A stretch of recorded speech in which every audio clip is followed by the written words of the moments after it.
Pemirsa Bali Sisi Kelot, Pacandangan nampenin Sabah, antuk intensitas sedang kantos tinggi, selami 3 rahina pungkuran, antuk kecepatan angin petang dasa kilometer a jam, tur agengnya ni ombak kantos kalih meter. Nanging kekan tenang, kantun aman majang bendega, sani mencar, utawi anggen nyebrang.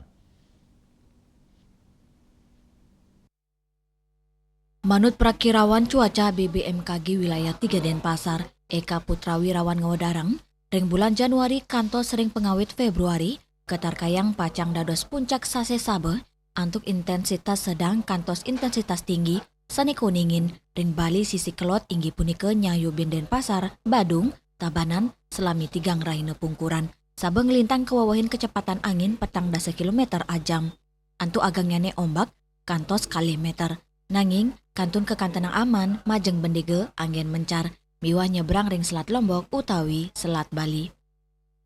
Masih perlu diwaspadai sampai Februari ke depan dan diperkirakan juga puncak musim penghujan itu ada di antara Januari atau awal Februari. Jadi itu masih perlu diwaspadai hingga Februari ke depan bahwa intensitas hujannya itu makin intensif.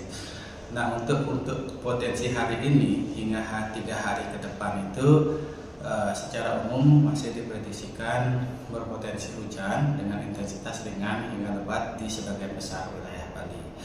Nah kemudian untuk kondisi angin juga perlu diwaspadai terutama di perairan selatan di pesisir selatan Bali itu kecepatan angin diprediksikan mencapai 40 km per jam.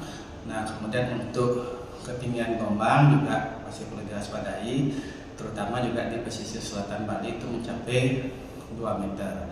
Sementara untuk kondisi penyeberangan itu berdasarkan model itu masih kondusif dengan ketinggian gelombang maksimal mencapai 1,5 meter.